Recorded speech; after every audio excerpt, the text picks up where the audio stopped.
Opeca, el albañil de Dios. Una persona, varias veces candidata al Premio Nobel de la Paz, le dice a la Argentina y a los políticos lo siguiente: los planes sociales son lo peor que se le puede hacer a un pobre. El asistencialismo debe existir siempre con trabajo. El que no trabaja, que no coma. No se les regala, porque regalando les sacás el coraje, la dignidad, y yo los quiero demasiado como para asistirlos. El padre Pedro Opeca llegó a la Argentina en julio del 2018. El padre Opeca es un sacerdote misionero que nació en Argentina. Llegó a África cuando tenía 22 años y logró alcanzar el pequeño pero gran milagro para los más pobres de Madagascar, en el pueblo de Acamazoa, que significa los buenos amigos, que se encuentra en las afueras de la capital, Antananarivo, en Madagascar. Este lugar está rodeado por un gran basurero donde decenas de miles de personas hurgan en los desechos buscando material para reciclar, revender y comida. El padre Pedro Opeca cuenta lo siguiente: me fui en barco en 1968.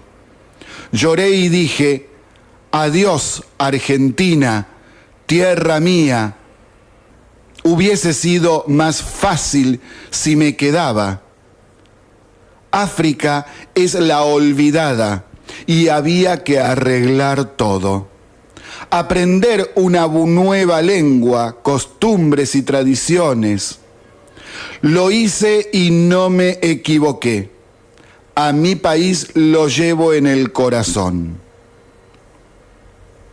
Una vez asentado en su nueva patria, Opeca ayudó a sacar de la miseria a 500.000 de personas. Sí, escucharon bien, 500.000 personas sacó de la miseria. Gente que vivía de la basura. Les transmitió su enseñanza, les devolvió la esperanza y las fuerzas para cambiar la realidad. Opeca dice: ellos viven muy mal, con solo $2 por día. El 92% de la población está por debajo del umbral de la pobreza. Sufren enfermedades como paludismo y tuberculosis. ¿Qué hizo? ¿Cómo lo hizo? Sacó a 500.000 personas de la miseria. Sus enseñanzas se basan en el trabajo y la responsabilidad personal. Dice que los planes sociales son lo peor que se le puede hacer a un pobre. El asistencialismo debe existir siempre con trabajo. Todo comenzó en 1989 cuando el padre Pedro se dio cuenta de la situación de degradación que vivían los pobres en el vertedero de Tananarive, la capital de Madagascar. Un lugar de refugio para personas desesperadas expulsados de la ciudad. Cerca del vertedero había una cantera de granito. Cualquiera que estuviera dispuesto a trabajar podía producir ladrillos, guijarros, losas y grava para vender a las empresas de construcción. Logró entonces que bajo la dirección de los religiosos vicentinos argentinos, los habitantes del vertedero se reunieran, comenzando a ver, a través de su trabajo, un pequeño atisbo de esperanza. La transformación que siguió sorprendió a todos. Una comunidad animada comenzó a desarrollarse, escuchando a los demás y estableciendo comités para responder a las necesidades de los trabajadores, como el cuidado de los enfermos y la supervisión de los niños. Las personas que vivían en condiciones infrahumanas se dieron cuenta que tenían derecho a vivir con dignidad y que de ellos dependía. Opeka fundó pueblos, escuelas, centros de atención médica, para deportes, bibliotecas. Se urbanizaron los asentamientos donde ahora hay viviendas de material, negocios, comercios, servicios. 30 años después, una comunidad conocida como Acamazoa, que en italiano significa buenos amigos, vive en esas casas construidas por ellos mismos, que forman 18 pueblos que tienen tiendas, talleres, fuentes e iluminación. Ahora, todos son dueños de sus casas de ladrillos. Todos tienen agua limpia y atención médica. Todos sus hijos van a la escuela. Su obra se sostiene con el aporte de particulares. Recibe invitaciones para dictar charlas y dar conferencias. Por eso, cada 3 meses realiza giras que incluyen países como Francia, Bélgica, Mónaco, España, y nunca regresa con las manos vacías. El sacerdote misionero en Madagascar, Padre Pedro Opeka, está en la Argentina. Se reunió en la Casa Rosada con el presidente de la Nación, Mauricio Macri. Fue al Senado a recibir una mención de honor. Hoy está en la Argentina, junio del 2018. El martes 17 brindará una charla abierta en el Palacio San Martín de la Cancillería. Además, tiene previsto celebrar misas en varios barrios porteños y localidades de la provincia de Buenos Aires, Santa Fe y también en Uruguay. El padre Pedro Opeka fue nominado para el Premio Nobel de la Paz varias veces y todavía está entre sus mayores posibles ganadores.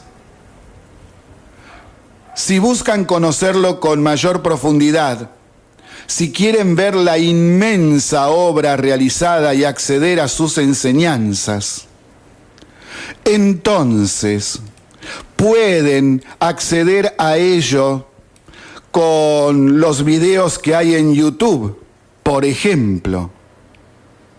Muchos videos donde cuenta y muestra lo que pasa en sus comunidades. El padre Opeka deja un mensaje clarísimo. Los planes sociales son lo peor que se le puede hacer a un pobre. El asistencialismo debe existir siempre con trabajo. El que no trabaja, que no coma. No se les regala, porque regalando les sacás el coraje, la dignidad, y yo los quiero demasiado como para asistirlos. Padre Pedro Opeka, el albañil de los pobres. Así comienza Se Pudrió Todo. Ciudadanos, les informamos que desde ahora se pudrió todo. Buenas tardes a todos, ¿cómo les va? Aquí estamos en Se Pudrió Todo, transmitiendo desde la Radio City en su frecuencia de 88.7 MHz desde la ciudad de San Nicolás, provincia de Buenos Aires, República Argentina. Se Pudrió Todo tiene sitio web en donde pueden encontrar todos los audios de los programas anteriores. Además están los documentos e informes de todo lo que nosotros estamos diciendo al aire en este programa. Su dirección es sepudriotodo887.blogspot.com.ar. También nos pueden encontrar en Twitter, Facebook, Google+, YouTube, y si nos quieren enviar mensajes por correo electrónico, su dirección es sepudriotodo887@gmail.com. Y entramos en el panorama local. Se anunciaron varias propuestas para el receso de invierno que comienza este lunes. Bueno, en realidad el viernes a la tarde, ya cuando salen los chicos de la escuela. Y estas actividades se van a dar en varios lugares, principalmente en el Teatro Municipal. Todo el cronograma se encuentra publicado en el diario El Norte del día de ayer y nosotros lo vamos a ir dando a partir del próximo viernes que viene para ir anunciando día tras día qué es lo que va a haber respecto de espectáculos de magia, stand-up, una expedición fotográfica familiar, obras de teatro, cuentacuentos, música en vivo, cine. Los iremos anunciando día a día. No obstante, hoy vamos a hacer el siguiente anuncio. Va a haber un festival Ternium de cine infantil que está también auspiciado por la Fundación PROA en conjunto con la Subsecretaría de Cultura de la Municipalidad de San Nicolás y la Asociación Rumbo. También auspician Ternium, que presenta el Festival de Cine Infantil. Las proyecciones serán en el Teatro Municipal los días viernes 20 y sábado 21 de julio a las 15 y a las 17 horas. Las películas que van a pasar son La Bella y la Bestia en su última versión del 2017 y 101 Dálmatas, la original, la de 1961, esa que nunca pasa de moda. Qué lindas películas programadas para nuestros chicos. Realmente se están pasando con la programación que están proponiendo para estas vacaciones de invierno para algunos, aunque en realidad es un receso porque no es vacaciones en sí. Seguimos en Se Pudrió Todo, transmitiendo desde la 88.7 de la ciudad de San Nicolás, provincia de Buenos Aires, República Argentina, para toda la zona de influencia. Y ahora vamos a entrar al panorama provincial. Repetimos un aviso, por si a alguien le interesa, porque es muy importante, que venimos dando desde la semana pasada. Subimos a nuestro sitio web la resolución número 2018-59 sobre los retiros voluntarios en la provincia de Buenos Aires en este año 2018. Para todos aquellos a que le interese, le pueden dar una mirada, está completo. Y ahora una excelente noticia para la provincia de Buenos Aires. Bárbaro, genial. Hoy, miércoles 11 de julio, el diputado por Cambiemos, Guillermo Castelo, presentó un proyecto de ley para habilitar el funcionamiento de las empresas de redes de transporte, por ejemplo, Cabify, Uber, Lyft, etcétera, en provincia de Buenos Aires, que acá pueda estar habilitado esto. Significa mayor competencia, más opciones, precios más bajos y más empleo para los bonaerenses. Excelente noticia que a ver, se da de patadas con lo que pasa en la capital federal y ahí también gobierna Cambiemos. A ver, muchachos, pónganse de acuerdo. ¿Qué pasa en la capital federal? Siguen la guerra entre taxistas y los llamados Uber y hasta incluso los Cabify. Hubo un nuevo ataque esta madrugada de los Casa Uber, de los taxistas mafiosos. Prendieron fuego un auto en Villa Devoto. El vehículo apareció envuelto en llamas y pintado esta mañana con la leyenda Uber. El damnificado declaró no estar trabajando para aplicaciones móviles. O sea, encima, como venimos diciendo, le erran y atacan a gente que no tiene nada que ver. Y ahora nos vamos a Entre Ríos. Mire, a ver, en la Argentina nosotros nos indignamos porque pasan cada cosa. Pero lo que le voy a contar ahora, no puede ser. Esto es peor que una indignación común y corriente. Grande, porque esto realmente es de no creer. Mire, usted se lo cuenta a un extranjero de cualquier país del mundo. De cualquier país del mundo y no se lo va a querer creer. Resulta que en Entre Ríos, una jueza de la ciudad de Concordia ordenó que un acusado por 4 delitos, actualmente con prisión domiciliaria a la espera de ser juzgado, sea llevado por la policía 2 veces por semana a hacer actividades deportivas al Club de Pesca de Concordia, en el marco de un tratamiento de rehabilitación por sus adicciones, dice. Se trata de Kevin Rodrigo Fernando Verguñán. Está acusado de robo agravado en grado de tentativa, de hurto agravado en grado de tentativa y hasta de robo agravado.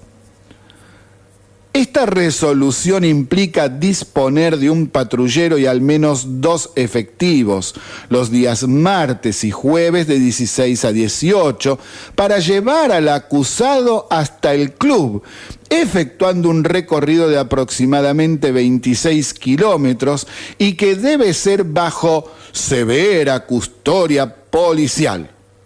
Severa custodia policial, mi Dios. Estas cosas son las que indignan de verdad.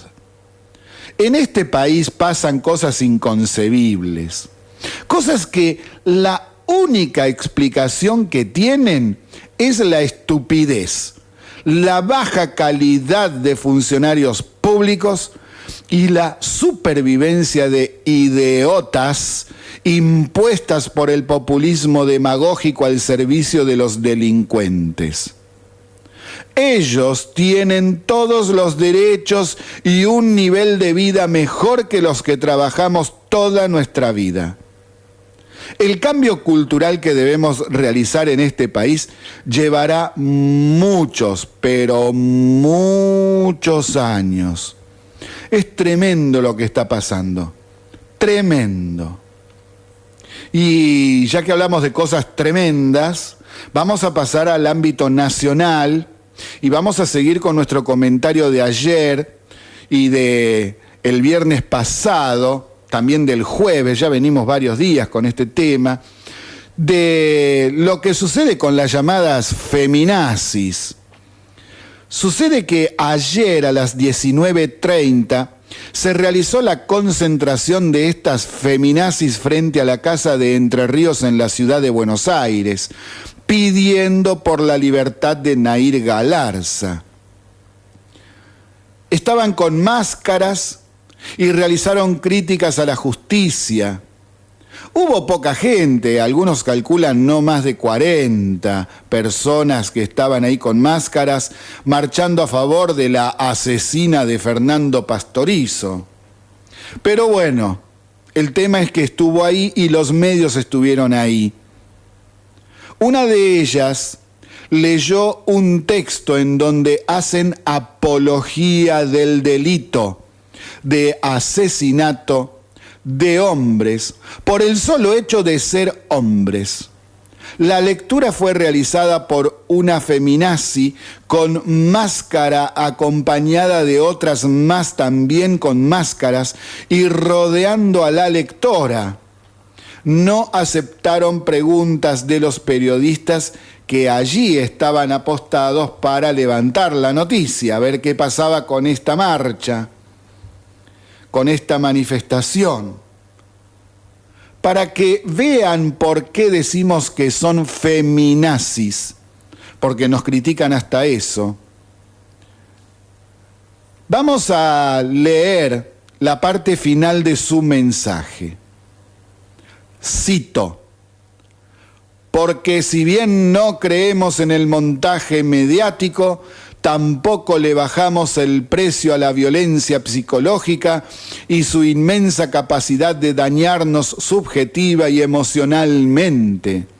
Porque queremos estar del lado de las malas, de las criminales, de las sacaditas, las locas de mierda, las que fueron abandonadas por sus amigas y su entorno, las que nadie quiere apoyar, las que no pueden ser capitalizadas ni quedan bien en las pancartas, porque muerte al macho no es una metáfora, porque el miedo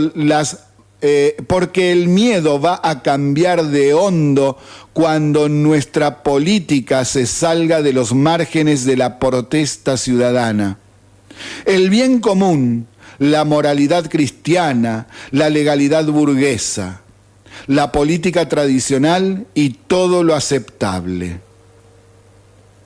Están de la nuca. Y además, les paso un datito.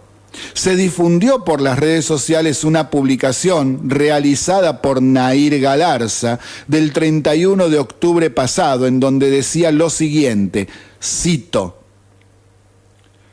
¿sos feminista? ¿Qué opinas de las feministas? Opino que las odio. A ver si se entendió todo esto. Esta llamada feminazis, bien llamada feminazis, están diciendo que el delito está bien, hay que matar al macho, está bien asesinar a una persona porque sea hombre, hacen entonces apología del delito, no aceptan ni siquiera una pregunta. Y encima salen a defender a una persona que no las podía ni ver, que las odiaba. Son tan ignorantes que ni eso saben. ¡Qué increíble! Así vamos en este país, cada vez hay más gente loca que tiene la cabeza vaya a saber dónde. Pero ¿qué le pasa a toda esta gente? Seguimos en Se Pudrió Todo, transmitiendo desde Radio City de San Nicolás en su frecuencia de 88.7 MHz para toda su zona de influencia. Y ahora lo prometido. Ayer ya habíamos hablado, iniciando el tema de YPF, que es lo que sucedió ayer a la mañana, cuando se dio a conocer un nuevo fallo de la justicia en donde nuestro país perdió otro juicio. Cristina Fernández de Kirchner nos dijo que YPF era nuestra. Mentira. Axel Kicillof nos dijo que los españoles nos tendrían que pagar a nosotros 10.000 millones de dólares. Mentira. Ayer el Tribunal Sur de Nueva York sentenció a la Argentina a pagarle a fondos de inversión, que son dueños de muchas acciones, 3.000 millones de dólares, porque al confiscar la empresa nunca les pagaron lo que les correspondía por las acciones en su poder. Después los kirchneristas se enojan con nosotros cuando hablamos de la herencia, Pero acá hay otra consecuencia que llega hasta nuestros días. Hoy tenemos que pagarles 3.000 millones de dólares. ¿Quién lo va a pagar? ¿Kicillof? ¿Cristina? ¿Usted? ¿Yo? ¿Quién lo va a pagar a eso? Pero en realidad es que hoy la Argentina tiene varios juicios perdidos en el CIADI, que es un tribunal internacional para dirimir este tipo de cuestiones de los estados y las empresas, por muchos miles de millones de dólares por las bestialidades que hizo el gobierno kirchnerista. Por ejemplo, la confiscación de YPF. Ya se pagaron por estos juicios 9.000 millones de dólares y ahora hay que pagar 3.000 millones de dólares más. Si a esto le sumamos los más de 9.000 millones de dólares que le pagaron al Club de París sin ningún tipo de negociación, bueno, ya estamos en la estratosfera de la barbaridad, de la bestialidad, del robo descarado a nuestro país. Y si encima le sumamos el caso dólar futuro, se calculan en más de 4.000 millones de dólares el agujero que nos dejaron. Con el tema de los holdouts, otros 16.000 millones de dólares. Juicios perdidos hasta hoy por el tema de Aerolíneas Argentinas, 320 millones de dólares más. Y vuelvo sobre los juicios que tenemos en el CIADI. Todavía hay pendientes de resolución, pero entre todos, sumando lo que nos están pidiendo por las bestialidades que hicieron en el gobierno de Cristina Fernández principalmente, aunque también algunos vienen de la época de Néstor Kirchner, ¿sabe cuánta plata es? 45.000 millones de dólares que deberíamos pagar cuando vayamos perdiendo esos otros juicios, porque los vamos a perder. Lo que sucede es que a los dueños de las acciones de YPF y de Aerolíneas Argentinas no les pagaron un centavo. Por eso es confiscación y no es expropiación. Son cosas totalmente diferentes. La expropiación es cuando hay una orden de un juez para que se le compre a un privado un bien, y entonces es el Estado el que le paga al privado y el Estado se queda con ese bien. Por ejemplo, expropiar una casa para construir una calle en un barrio, es un ejemplo que estoy dando. Entonces, el vecino que está en esa casa, que vive ahí, con el dinero que le pagan, compra otra casa, se muda y luego pasa la topadora. Pero acá lo que hicieron con YPF y Aerolíneas es una confiscación. El Estado de un día para el otro decretó que se quedaba con las empresas y no le pagó a nadie. Eso es un robo. Cuando lo hace el Estado, también es un robo. Y en algunos países existe la confiscación parcial y temporal. Por ejemplo, habrá visto en las películas yanquis que por ahí un policía tiene que salir a perseguir un auto y está a pie, entonces para al primer auto que encuentra y le dice que es policía y que necesita el auto y se lo confisca por un tiempo, hasta que termine la persecución y luego se lo devuelven al dueño. La confiscación está totalmente prohibida en nuestro país por la Constitución Nacional. Es decir, que nuestros policías no pueden hacer lo mismo que en Estados Unidos.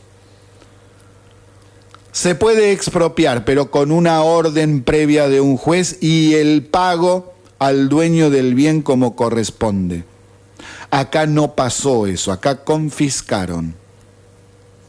Ahora que vengan los kirchneristas de A Todos Juntos a decir que la patria está en peligro, caraduras. Sí, caraduras kirchneristas como Sergio Massa, que era el jefe de gabinete en el 2008, cuando confiscaron Aerolíneas Argentinas, por solo dar un ejemplo. Y ahora resulta que presenta propuestas económicas, que son las mismas que aplicó el kirchnerismo para hacer desastres, como si fuesen la gran solución. Caraduras impresentables. ¡Qué bárbaro! Hay que desenmascarar todo este tipo de cuestiones. Basta de mentiras, hay que decir la verdad. Y al parecer Urtubey, gobernador peronista de Salta, parece que a Urtubey le agarró el republicanismo, porque dijo ayer que una parte del peronismo quiere voltear al gobierno. Es decir, salió a decir una gran verdad. Más claro imposible. Urtubey dijo que una parte del peronismo quiere voltear al gobierno. Y sí, sí es cierto, es lo que venimos denunciando desde el año pasado en este programa. Lo dijo un peronista, no lo dijimos nosotros en esta oportunidad. Entonces, muchachos insultadores, ¿qué van a decir ahora? ¿Nos van a pedir perdón? Tema aborto. Ayer se iniciaron las audiencias en el Senado que repiten los debates de diputados. Incluso varios expositores son los mismos. Van a decir lo mismo. Esta es otra muestra de la total pérdida de tiempo de estos tipos que nos cuestan millones al año. ¿Para qué hacer qué? Desastre tras desastre, papelón tras papelón, es inconcebible. Otra vez escuchar a la misma gente con los mismos argumentos, el mismo discurso, tanto a favor como en contra. Si iban a hacer esto, ¿por qué no estuvieron los senadores escuchando a los exponentes a favor y en contra del aborto cuando expusieron en la Cámara de Diputados? Este país es inviable, es inviable. Encima, el día de ayer, cuando estaban hablando, parece que hay senadores que no tienen la más pálida idea de nada, ni siquiera de para qué va la gente. Había una doctora ahí que estaba hablando y dando sus argumentos en contra, y entonces saltó el senador Pichetto para decirle que si la ley se aprobaba, los médicos tienen que hacer los abortos y no tienen que acogerse a la objeción de conciencia, que tienen que respetar la ley. Entonces le saltó Marsans, que también es del peronismo, y le dijo a Pichetto que si la cuestión es de obedecer la ley y la Constitución Nacional, entonces los proabortistas no deberían estar promoviendo esta ley, porque la ley vigente y la Constitución Nacional están diciendo que la persona comienza con la gestación.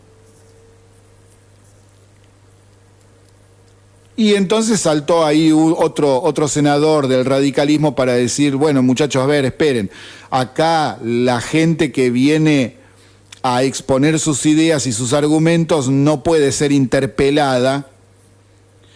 Lo máximo que podemos hacer los senadores es preguntarles. Y ahí se terminó la discusión, porque es inapelable lo que dijeron estos dos últimos senadores. Ahora, yo me quedo pensando acá, ¿qué es lo que le pasa a determinadas personas que hacen este tipo de barbaridades? Porque la ley es claramente inconstitucional, total y absolutamente. Entonces no se entiende muy bien qué es lo que sucede con algunas personas, sobre todo legisladores, que salen a defender a capa y espada algo que está en contra de la ley. O son ignorantes, cosa que no me parece nada raro, o directamente están recibiendo plata. Pregunto, ¿están recibiendo plata para apoyar esta ley? Porque, por ejemplo, ya se conocen aportes de, por ejemplo, la Planned Parenthood, que es una de las organizaciones internacionales que quieren la despenalización del aborto en Argentina y su legalización. Y las cifras que acá se manejan son impresionantes. Y estamos hablando de una sola organización, que es la Planned Parenthood. No estamos hablando de las demás, que también ponen plata. Entonces, por ejemplo, la Planned Parenthood contribuyó con la asociación civil FUSA con $3,5 millones. Sí, escuchó bien, $3,5 millones. A un grupo de católicos por el derecho a decidir, $750,000. Bueno, casi, 744,000 y pico. A sedes le dieron $190,000. A la Asociación Civil Pro Amnistía, casi $100,000. A la Fundación Huésped, $84,000. Al Fondo de Mujeres del Sur, $75,000. A la Universidad de Palermo, $44,000. Al CELS, que es ese organismo de derechos humanos de Berbisky, el que salió a decir que Santiago Maldonado fue llevado por la gendarmería y torturado y todas esas mentiras, $32,500 recibió de la Planned Parenthood. FAME Argentina, más de $23,000. El Centro de Estudios Sociales y Políticos, $5,167. Y estoy hablando solamente de los números del dinero que aportó Planned Parenthood, que es una empresa dueña de cientos de clínicas que hacen abortos, tanto en Estados Unidos como en Europa, y ahora se quiere meter en la Argentina. También en otros países, por ejemplo Perú. Son algunos ejemplos nada más que tiro. Ahora, ¿qué pasa con las otras empresas? ¿Con cuánto aportaron? ¿Con cuánto dinero están jugando a la legalización? Esto es realmente grave y nadie lo está investigando. Muy grave. Es tremendo esto. Más allá de que uno pueda estar a favor o en contra de la despenalización del aborto, o hasta incluso a aquellos que quieren la legalización del aborto, se van a tener que preguntar a ver realmente qué es lo que está pasando y qué intereses hay por detrás. Porque ellos piden aborto libre, gratuito y seguro, y te aclaro lo siguiente: no es gratuito, lo pagamos nosotros. ¿Quién se va a hacer cargo del dinero que cuesta cada intervención de aborto? Y si le tiran la pelota a las obras sociales van a aumentar astronómicamente sus cuotas y la vas a pagar vos que no querés abortar también. Y además, el Estado tiene que hacerse cargo de todos los abortos, de acuerdo con la ley, el proyecto de ley que salió de diputados, de la gente que no tenga obra social. Son miles de millones de pesos al año. ¿Quién lo va a pagar? Todos nosotros lo vamos a pagar. Y además, eso de seguro, ningún aborto es seguro. ¿De dónde sacaron que es seguro? Cualquier intervención quirúrgica tiene sus riesgos. No existe la intervención quirúrgica segura y sin riesgo. Eso no existe. Entonces, si ni siquiera sobre cuestiones tan básicas y elementales se tiene conocimiento, mamita, ¿en la mano de quiénes estamos? Entonces, por eso nos preguntamos, ¿acá es solo cuestión de falta de conocimiento? ¿Acá es cuestión de tener diputados y senadores ignorantes de cuestiones tan básicas y fundamentales como conocer la Constitución Nacional? ¿O hay otra cosa acá dando vuelta por detrás? ¿Hay plata dando vuelta por detrás que le pagan para que lo aprueben? Porque esto es un gran negocio, aclaro, Aclaro, es un gran negocio. Vamos a cambiar de tema, porque ya me estoy enojando y ya me conozco. Bueno, pero con el tema que viene también me voy a enojar. Buah, ¿qué le vamos a hacer? A ver, la semana pasada, y ayer estuvimos nombrando también, dijimos que los sindicatos aeronáuticos anunciaron un paro para el viernes 13, ahora este viernes, y días siguientes, justo cuando comienza el receso de invierno y hay gran cantidad de pasajeros. Los gremios aeronáuticos protestan, dicen ellos, porque no están de acuerdo con el quitar las restricciones a los precios mínimos. Y esto es lo que beneficia básicamente a las low cost. Sí, fíjense, un sindicato que protesta porque habrá más trabajo, porque habrá mejores servicios, porque habrá mejores precios para los clientes. ¿Ven que lo que les hemos dicho tantas veces es verdad? A estos crápulas no les interesa el país ni la gente. Solo buscan crear problemas para generar descontento contra el gobierno nacional. ¿Y por qué volvemos a tratar el tema hoy? Bueno, porque pasó algo. El Ministerio de Trabajo dictó la conciliación obligatoria para evitar el paro de los sindicatos aeronáuticos, que anunciaron en coincidencia con el inicio del receso invernal. El texto del Ministerio de Trabajo intima a los sindicatos a dejar sin efecto la medida de fuerza durante un periodo de 15 días, a partir de las 0 horas de esta noche, es decir, de anoche, de ayer a la noche, o esta madrugada, como más le guste decir. El Ministerio de Trabajo obliga a los sindicatos a dejar sin efecto toda medida de acción directa que estuviesen implementando o tuvieran previsto implementar, prestando servicios de manera normal y habitual. Entonces, acá hay otro tema que tenemos que tener en claro, a ver cómo viene la mano, porque mucha gente no sabe.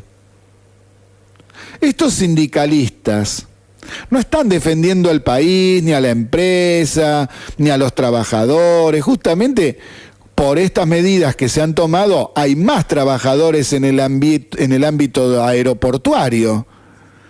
Hay más trabajo, se ha movido tanto esto.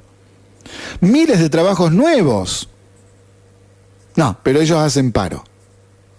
¿Por qué? Porque no es una cuestión que tenga que ver con el trabajo, entonces, no, es una cuestión política. Los sindicalistas de estos sindicatos aeroportuarios y de los aeronavegantes están manejados por gente del kirchnerismo. Entonces no les interesa nada esto, lo que quieren es crear caos, disconformismo, que la gente esté diciendo que esto no se aguanta más y todo eso. Seguimos en Se Pudrió Todo, transmitiendo desde la 88.1 punto 7 de la ciudad de San Nicolás, provincia de Buenos Aires, República Argentina. Vamos con el caso Telam. Ya explicamos la semana pasada lo que está pasando. Para resumirlo, por si se lo perdió, el kirchnerismo aumentó la cantidad de gente de esa empresa en un 200%, sin ningún tipo de justificación laboral real. Solo lo hicieron para acomodar militantes. Lo que sucedió hace 2 semanas es que enviaron telegramas de despido a 354, todos con causas. Por ejemplo, reiteradas ausencias, realizar paros sin causa y varios temas más. Dentro de esos varios temas más, había periodistas que en las horas de trabajo en Telam se dedicaban a sus propios emprendimientos personales, páginas web y a vender información de Telam a diversos sitios web y también de empresas, sindicatos y organizaciones económicas. Las pruebas están. Ahora hay una novedad. Resulta que el fiscal Gabriel de Vedia, que es miembro de Justicia Legítima, pidió la reincorporación de los despedidos. Y claro, si es de Justicia Legítima, ¿qué va a hacer? Entonces, para darle largas al asunto, etcétera, etcétera, ¿no? Entonces, acá hay un problema serio en cuanto a las leyes vigentes en nuestro país.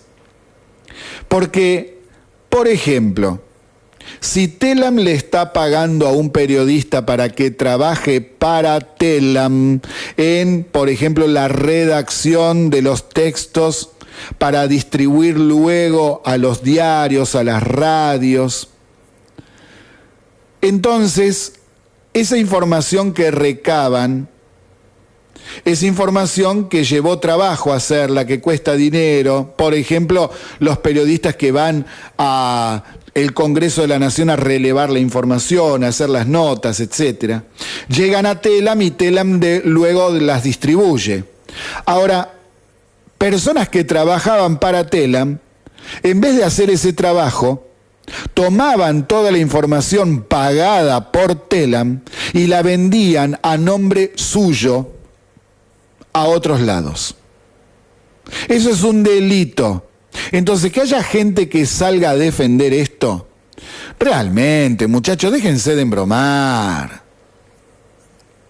Gente que falta el 30% de los días del mes y cosas así. Bueno, ahí está el asunto. Basta.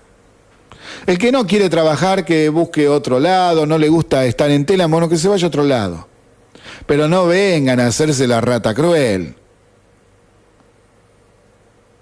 ¡Qué bárbaro! Otro tema que en cierta forma tiene que ver con la manera en que se manejó el país y en el que se trata de manejar ahora, con todos los errores que tiene también, ¿no?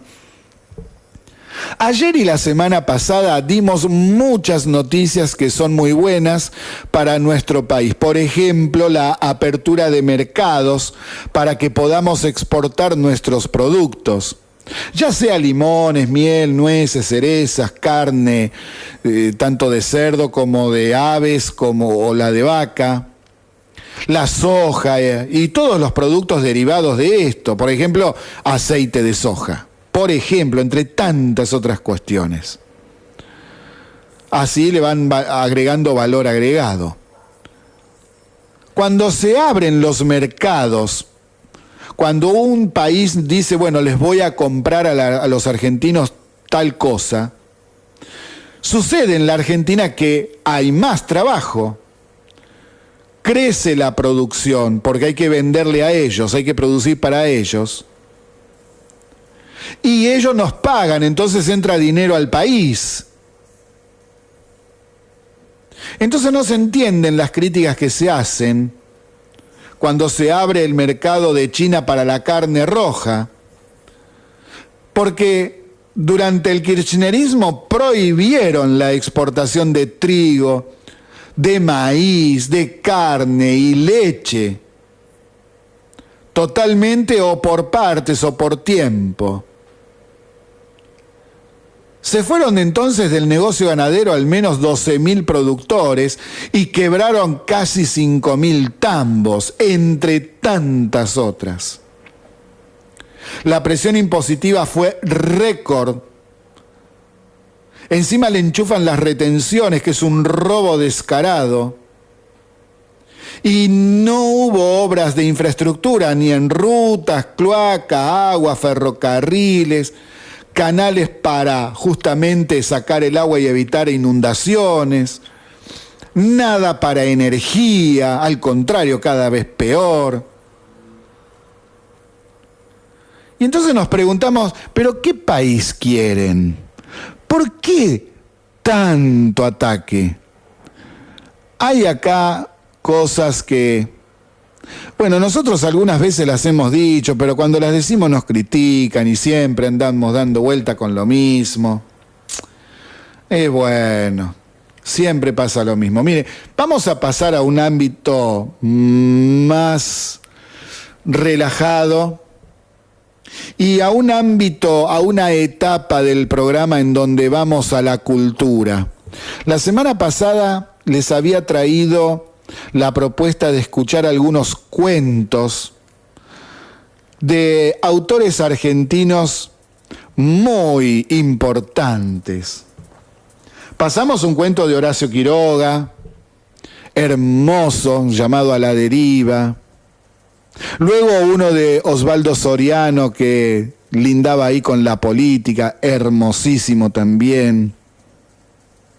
Y ahora, como para salir un poco de toda esta vorágine de la política y la economía, por un ratito aunque sea, porque vamos a volver con eso, les propongo escuchar un cuento de Manuel Mujica Laínez, que se llama El ilustre amor.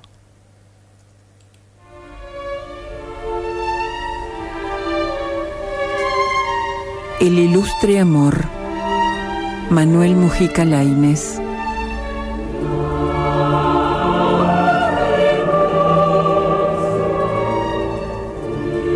En el aire fino, mañanero de abril, avanza oscilando por la Plaza Mayor la pompa fúnebre del quinto virrey del Río de la Plata. Magdalena la espía hace rato por el entreabierto postigo, aferrándose a la reja de su ventana. Traen al muerto desde la que fue su residencia del fuerte para exponerle durante los oficios de la catedral y del convento de las monjas capuchinas. Dicen que viene muy bien embalsamado, con el hábito de Santiago por mortaja, al cinto el espadín. También dicen que se le ha puesto la cara negra. A Magdalena le late el corazón locamente. De vez en vez se lleva el pañuelo a los labios. Otras, no pudiendo dominarse, abandona su acecho y camina sin razón por el aposento enorme, oscuro. El vestido enlutado y la mantilla de duelo disimulan su figura otoñal de mujer que nunca ha sido hermosa. Pero pronto regresa a la ventana y empuja suavemente el tablero. Poco falta ya. Dentro de unos minutos, el séquito pasará frente a su casa. Magdalena se retuerce las manos. ¿Se animará? ¿Se animará a salir? Ya se oyen los latines con claridad.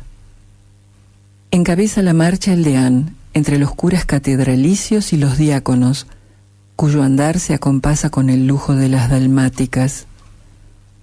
Sigue el cabildo eclesiástico, en alto las cruces y los pendones de las cofradías. Algunos esclavos se han puesto de hinojo junto a la ventana de Magdalena. Por encima de sus cráneos motudos desfilan las masas del cabildo. Tendrá que ser ahora. Magdalena ahoga un grito, abre la puerta y sale. Afuera, la plaza inmensa, trémula bajo el tibio sol, está inundada de gente. Nadie quiso perder las ceremonias. El ataúd se balancea como una barca sobre el séquito despacioso. Pasan ahora los miembros del consulado y los de la Real Audiencia con el regente de Golilla. Pasan el marqués de Casa Hermosa y el secretario de Su Excelencia y el comandante de forasteros. Los oficiales se turnan para tomar como si fueran reliquias las telas de bayeta que penden de la caja. Los soldados arrastran 4 cañones viejos. El virrey va hacia su morada última en la iglesia de San Juan. Magdalena se suma al cortejo llorando desesperadamente. El sobrino de Su Excelencia se hace a un lado, a pesar del rigor de la etiqueta, y le roza un hombro con la mano perdida entre encajes para sosegar tanto dolor. Pero Magdalena no calla.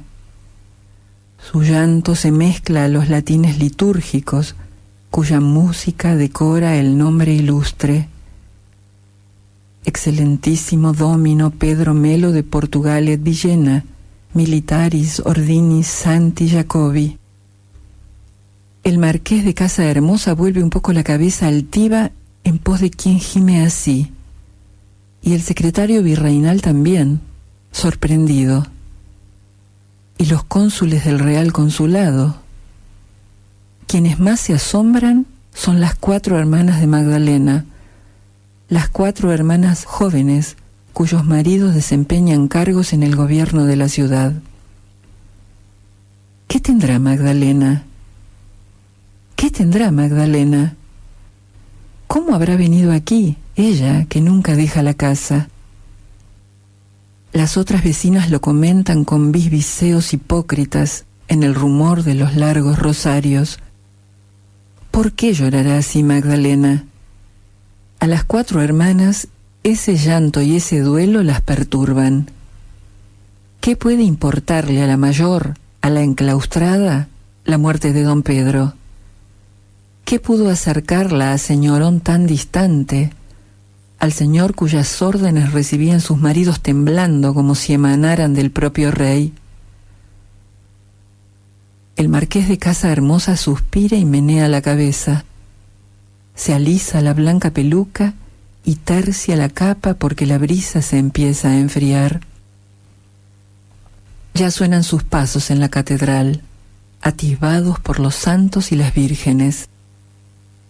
Disparan los cañones reumáticos mientras depositan a don Pedro en el túmulo que 10 soldados custodian entre hachones encendidos. Ocupa cada uno su lugar receloso de precedencias. En el altar frontero levántase la gloria de los salmos. El deán comienza a rezar el oficio. Magdalena se desliza quedamente entre los oidores y los cónsules. Se aproxima al asiento de dosel donde el decano de la audiencia finge meditaciones profundas. Nadie se atreve a protestar por el atentado contra las jerarquías. Es tan terrible el dolor de esta mujer. El deán, al tornarse con los brazos abiertos como alas para la primera bendición, la ve y alza una ceja. Tose el marqués de Casa Hermosa, incómodo. Pero el sobrino del virrey permanece al lado de la dama cuitada, palmeándola, calmándola. Solo unos metros escasos la separan del túmulo. Allá arriba, cruzadas las manos sobre el pecho, descansa don Pedro, con sus trofeos, con sus insignias. ¿Qué le acontece a Magdalena? Las 4 hermanas arden como 4 hachones, chisporrotean, celosas. ¿Qué diantre le pasa? ¿Ha extraviado el juicio? ¿O habrá habido algo muy íntimo entre ella y el virrey? Pero no, es imposible. ¿Cuándo? Don Pedro Melo de Portugal y Villena, de la Casa de los Duques de Braganza, caballero de la Orden de Santiago, gentilhombre de cámara en ejercicio, primer caballerizo de la reina, virrey, gobernador y capitán general de las provincias del Río de la Plata, presidente de la Real Audiencia Pretorial de Buenos Aires, duerme su sueño infinito bajo el escudo que cubre el manto ducal, el blasón con las torres y las quinas de la familia real portuguesa. Indiferente, su negra cara brilla como el ébano en el oscilar de las antorchas. Magdalena, de rodillas, convulsa, responde a los Dominus Vobiscum. Las vecinas se codean. ¡Qué escándalo! Ya ni pudor queda en esta tierra. Y qué calladito lo tuvo. Pero simultáneamente infíltrase en el ánimo de todos esos hombres y de todas esas mujeres como algo más recio, más sutil que su irritado desdén, un indefinible respeto hacia quien tan cerca estuvo del amo. La procesión ondula hacia el convento de las Capuchinas de Santa Clara, del cual fue protector su excelencia. Magdalena no logra casi tenerse en pie. La sostiene el sobrino de don Pedro, y el marqués de Casa Hermosa, malhumorado, le murmura desflecadas frases de consuelo. Las 4 hermanas jóvenes no osan mirarse. Mosca muerta,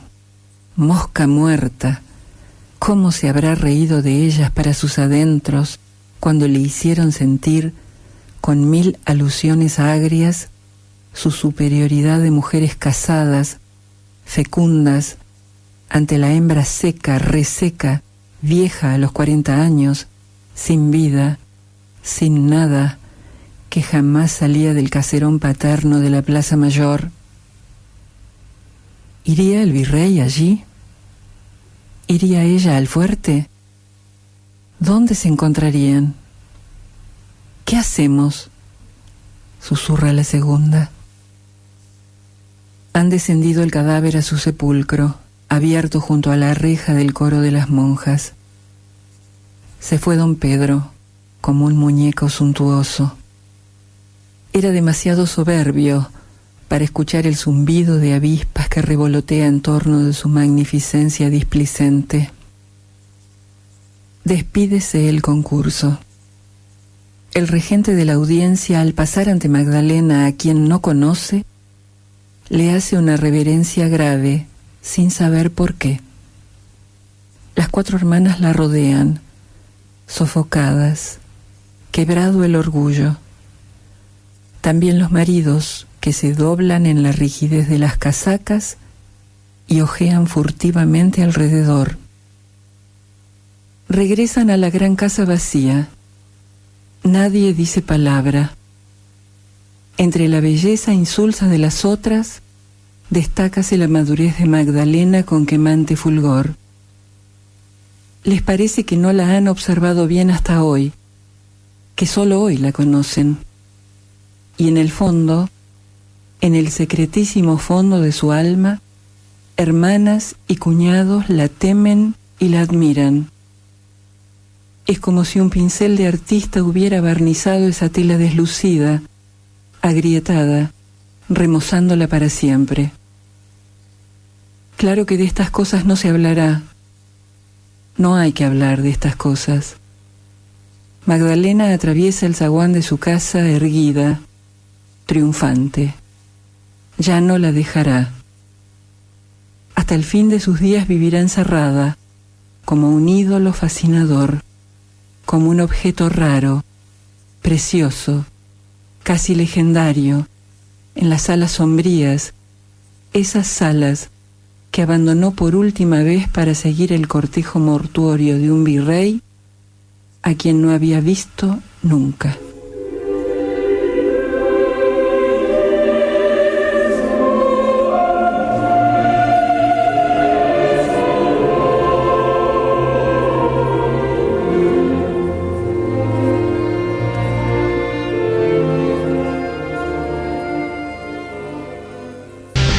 Estamos en Se Pudrió Todo, transmitiendo desde la ciudad de San Nicolás en la radio City, en su frecuencia de 88.7 MHz para toda la zona de influencia. Algo muy importante que no podemos dejar de decir hasta que termine el programa es por el tema del caso AMIA. Fíjense lo que está pasando. Por el caso AMIA, el atentado terrorista de 1994 que sufrimos en nuestro país, hay varios iraníes que tienen pedido de captura internacional mediante la Interpol. Algunas de esas personas que son buscadas actualmente ejercen como funcionarios del gobierno de Irán. Uno de ellos es Ali Akbar Velayati, que es considerado el que planificó y organizó el ataque terrorista en nuestro país. ¿Qué pasa con este sujeto? Sucede que hoy está en Moscú y mañana también estará, y tiene prevista una reunión con Putin, el presidente de la Federación de Rusia. Tras confirmarse su llegada a Moscú, el juez Rodolfo Canicova Corral ratificó su pedido de exigir la captura internacional del funcionario iraní. En las últimas horas, tanto el canciller Jorge Fourier como el embajador argentino en Rusia, Ricardo Lagorio, realizaron consultas con las autoridades rusas para definir un inminente pedido de detención y extradición. ¿Qué pasará? ¿Lo detendrán en la Federación de Rusia? ¿Y luego lo extraditarán a la Argentina con el fin de someterlo a juicio?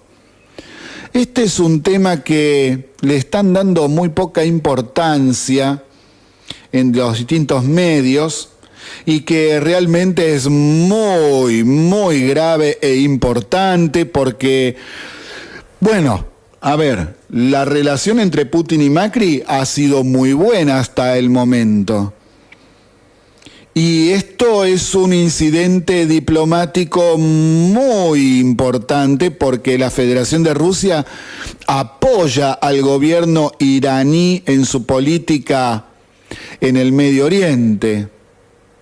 Entonces, acá hay un entrecruzamiento de intereses que, bueno, vamos a ver cómo sigue, a ver qué novedades hay.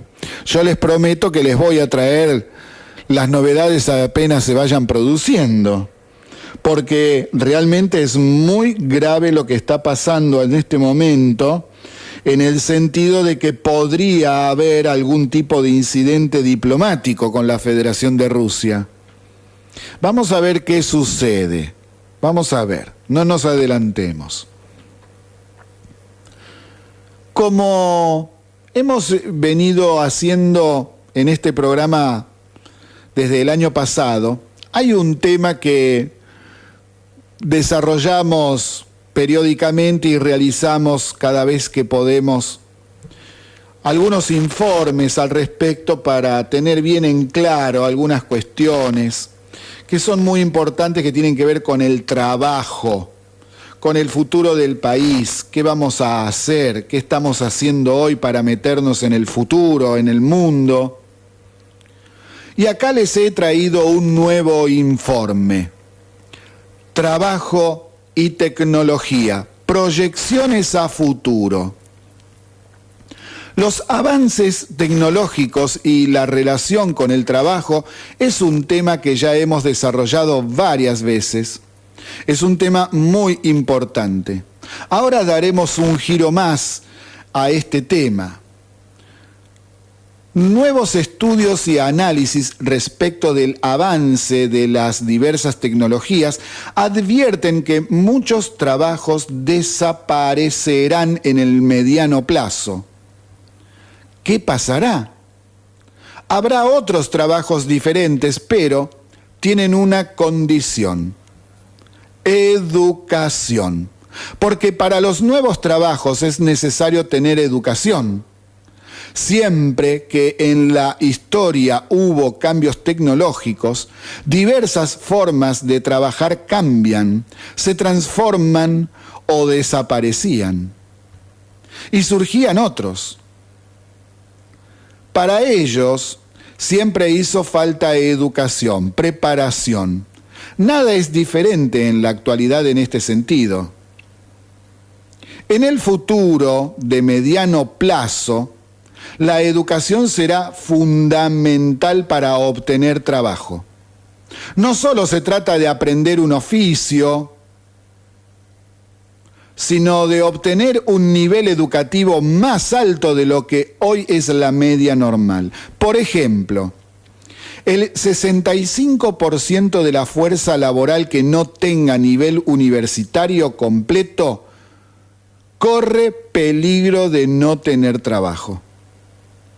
El otro 35% lo tendrá siempre y cuando aprenda a realizar tareas de oficios, pero debe hacerlo muy bien, estar muy bien preparado. Estos estudios están realizados en forma general para todo el planeta. No solo describen un cambio que también se producirá en nuestro país. ¿Qué empleos tienden a desaparecer? Los que sean de tareas rutinarias y repetitivas son los empleos que corren más riesgo de desaparecer.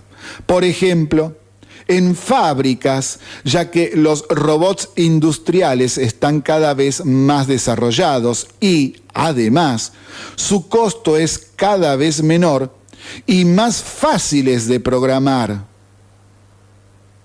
Los que sean de atención al cliente, por ejemplo, muchos trámites bancarios, de compra de bienes y servicios, de comercio, la atención a la habitación en los hoteles, etc., son tareas que las están realizando cada vez mayor cantidad de robots.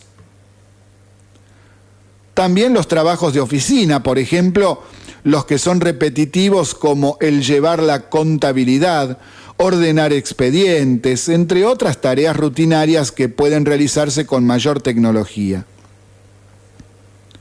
Otros trabajos que tienden a desaparecer son los siguientes: trabajadores de call centers, barrenderos, técnicos matemáticos, proveedores de seguros, relojeros, trabajadores de servicios de fletes, trabajadores de procesamiento de imágenes y de máquinas, agentes contables, los bibliotecarios, ensambladores de partes electrónicas y de electrodomésticos, los empleados de comercio como los vendedores de ropa,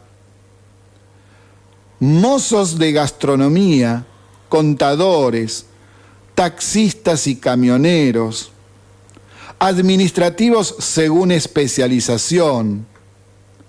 También corren peligro de desaparecer en el futuro los cajeros de los bancos, los que atienden, no los cajeros automáticos, los cajeros humanos. También los cajeros de supermercados. Los piseros y preparación de comidas rápidas, agentes aduaneros, los tipistas, que son esos que pasan textos a una computadora, las mensajerías, playeros de estaciones de servicio, recolectores de frutas y tubérculos, que por el avance de las máquinas, por ejemplo, la recolección que hoy se hace a mano de la manzana la va a hacer un robot. Los diarieros y el diario en formato papel también, al igual que las revistas, todos ellos tenderán a desaparecer o a tener cada vez menos campo de desarrollo laboral. Estos estudios también plantean cuáles son los empleos que no tienen mayor riesgo de desaparecer, es decir, cuáles son los empleos que seguramente seguirán existiendo hasta en el largo plazo. Y esas profesiones y oficios son los educadores, supervisores de diversos trabajos mecánicos, instalaciones y reparaciones, dirección de la gestión de emergencias, trabajadores de la salud mental y adicciones, acompañantes terapéuticos, otorrinolaringólogos, pediatras, los cirujanos, los especialistas en prótesis. Todas estas profesiones seguramente no van a desaparecer ni siquiera en el largo plazo.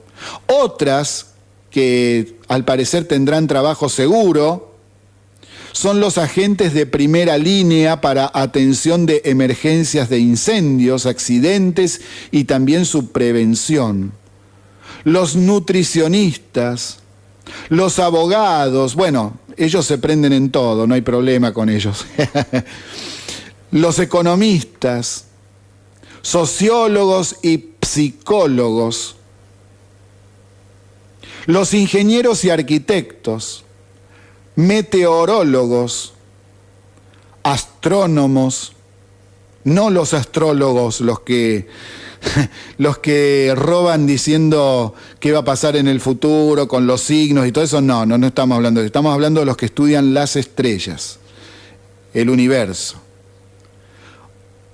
Otras profesiones y oficios que van a tener trabajo seguro en el largo plazo son los agrónomos, artistas y deportistas, diseño industrial, los veterinarios, químicos y físicos, matemáticos de nivel universitario, ingeniería de alimentos, los biólogos, oceanógrafos, geólogos. Una cuestión a tener en cuenta es la siguiente. Lo que se está pidiendo en nuestra sociedad es cada vez mayor especialización y también cultura general. Por ello, tener solo el nivel primario o el secundario terminado no alcanzará ni siquiera para los trabajos menos calificados. Lo que las proyecciones muestran es que los que tienen menos posibilidades de perder el trabajo son los que tienen el nivel universitario completo. Por eso, más del 60% de la fuerza laboral corre riesgo de no tener trabajo si no tiene un título universitario.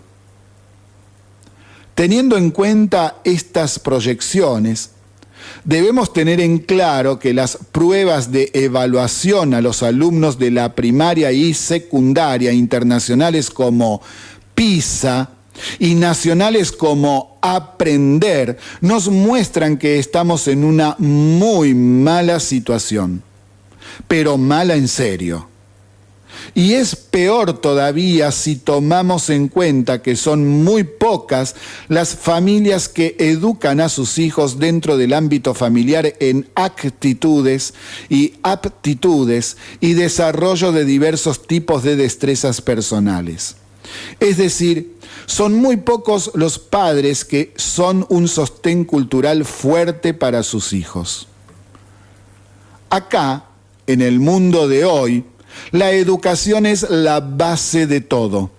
La educación es la llave para lograr un buen nivel de vida y sin mayores inconvenientes de supervivencia.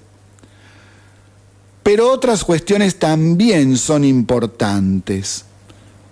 Tener una actitud comprometida con la actualización permanente, es decir, para nada alcanza un título universitario si después no siguen haciendo cursos de especialización, adquiriendo conocimientos de última generación, y estar siempre al día con los últimos avances y desarrollos tecnológicos y culturales.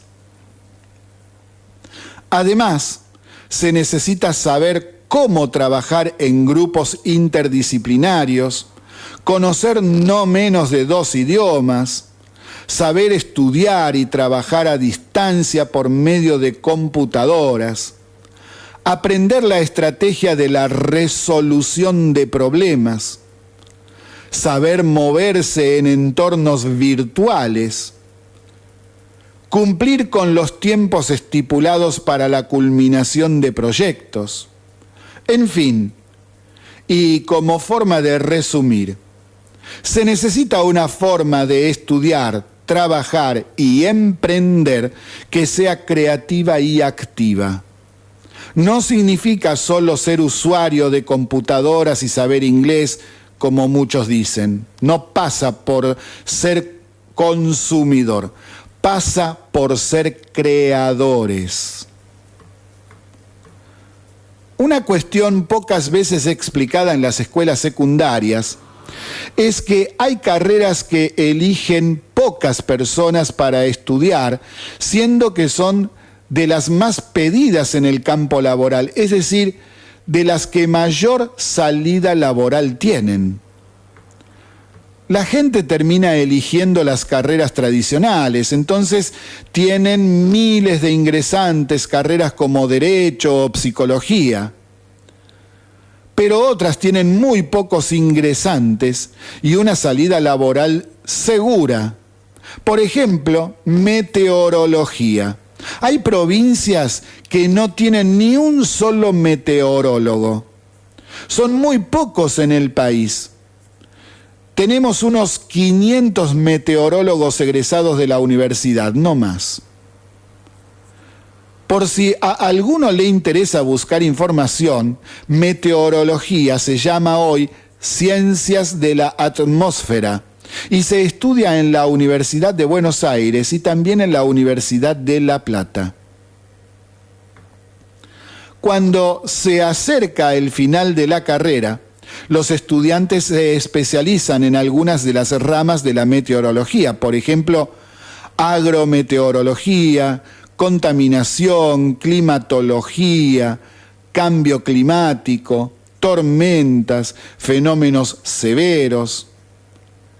¿Y qué salida laboral tienen? Bueno, miren, el Servicio Meteorológico Nacional, la Marina Argentina, el Ejército Argentino, la Aviación Argentina, Prefectura Naval Argentina, Gendarmería Nacional, Instituto Nacional de Tecnología Agropecuaria, conocido como INTA, aerolíneas privadas, consultoras privadas, todos los medios de comunicación.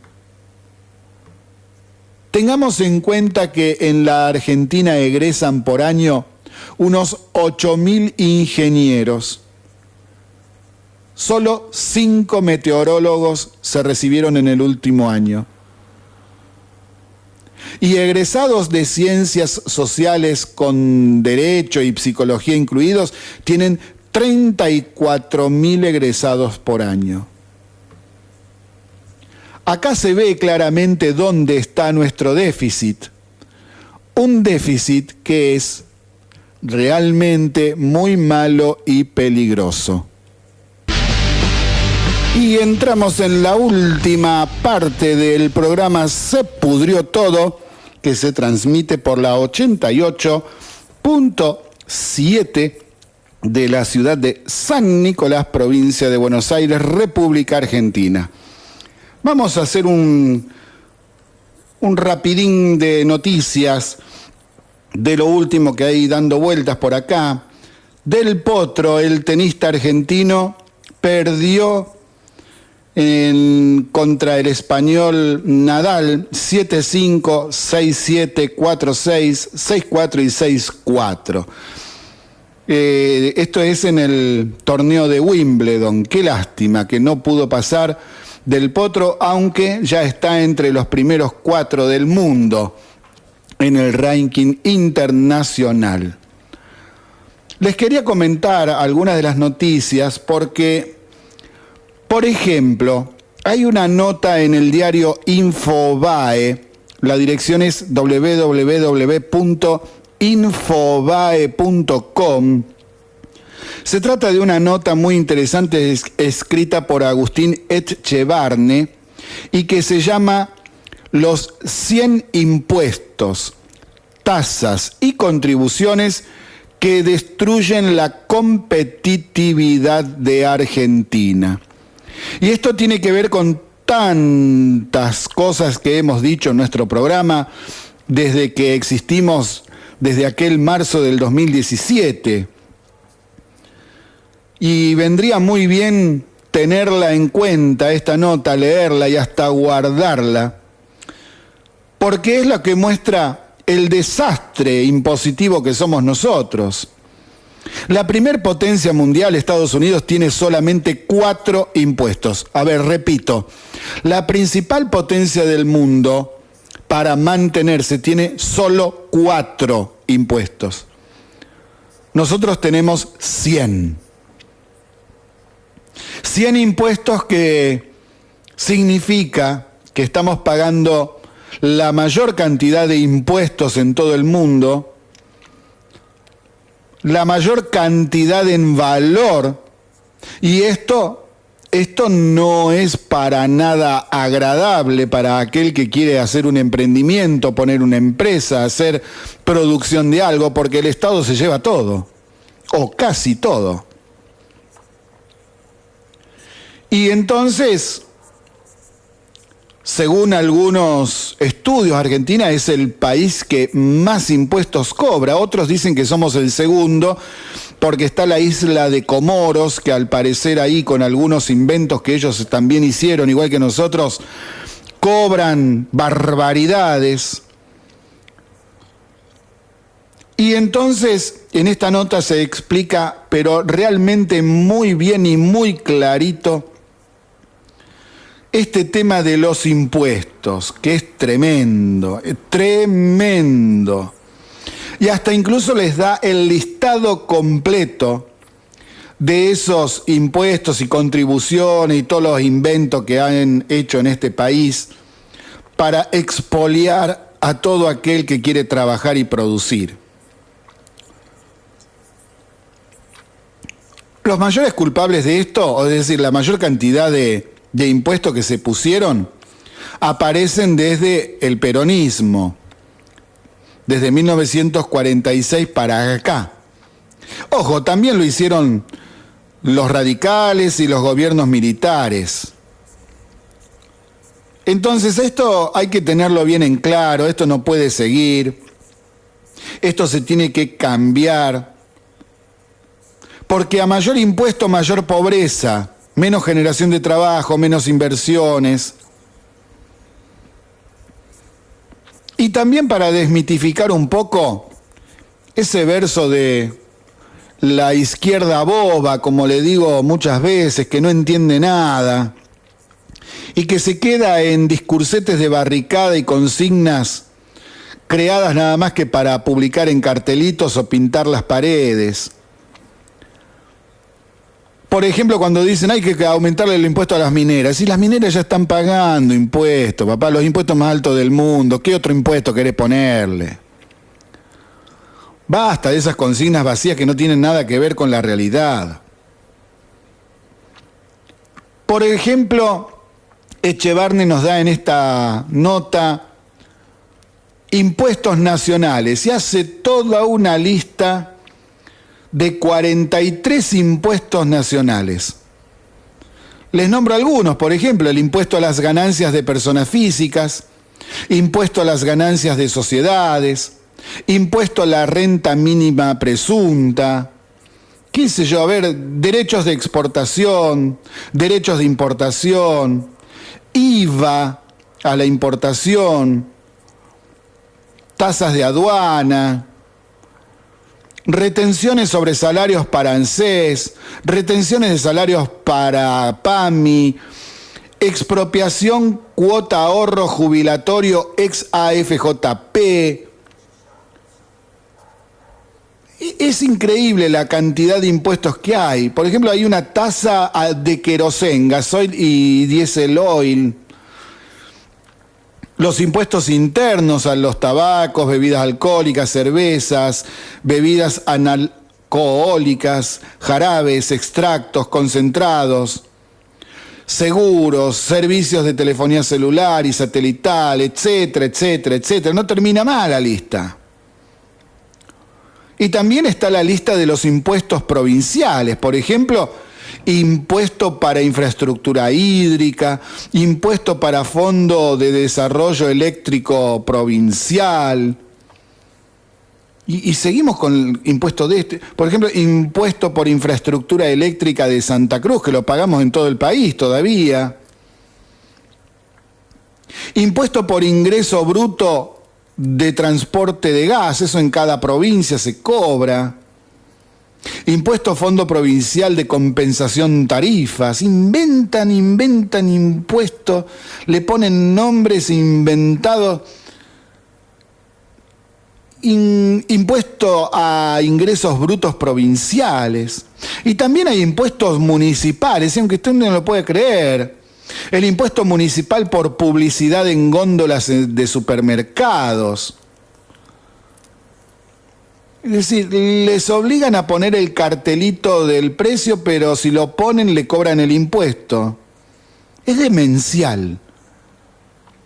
Impuesto de abasto municipal para alimentos perecederos ingresados desde otros municipios.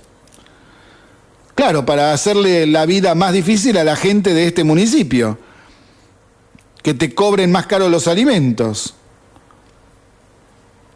Impuesto municipal por transporte de alimentos. Y papá, ¿y qué quiere? ¿Que te llegue volando? ¿Que te caiga maná del cielo?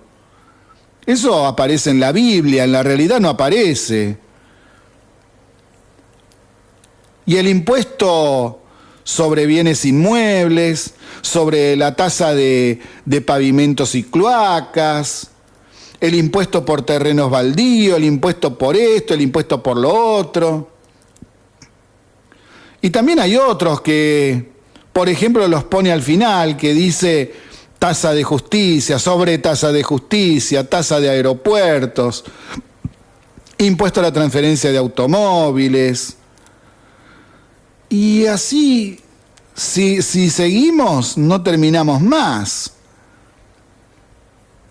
Porque, por ejemplo, tenemos incluso hasta un impuesto de transporte al gas. Por ejemplo, entre tantas otras barbaridades que se están cobrando. Y para finalizar, una nota que es del Cronista, www.cronista.com, una nota muy interesante donde describe algo de Vaca Muerta, en donde dice que hay inversiones por 520 millones en gas no convencional. Y esto lo destaco porque cuando nosotros queremos dar buenas noticias, después nos critican también. Sí, nos critican porque damos malas y nos critican porque damos buenas. Y bueno, ¿qué quieren? Acá, por ejemplo, esto para el país y para todos los argentinos es extraordinaria noticia. Lo que significa esta inversión en gas no convencional de 520 millones de dólares. Entre varias empresas están invirtiendo en esto y que va a dar más trabajo, más producción de gas. Esto va a redundar en la caída de lo que es nuestra dependencia del gas del exterior. Por eso decíamos ayer que es una muy buena noticia que hemos tenido el que se hayan hecho nuevos contratos de compra de gas al exterior por un valor del 76% menos de lo importado el año pasado. Eso es una excelente noticia, pero hay gente que parece que no le gusta. Y bueno, nosotros nos vamos a ir hoy, vamos a volver mañana a las 17, de 17 a 19. Esperemos que tengan una linda cena en familia y un descanso reparador para esta noche. Muchas gracias por acompañarnos. Hasta mañana.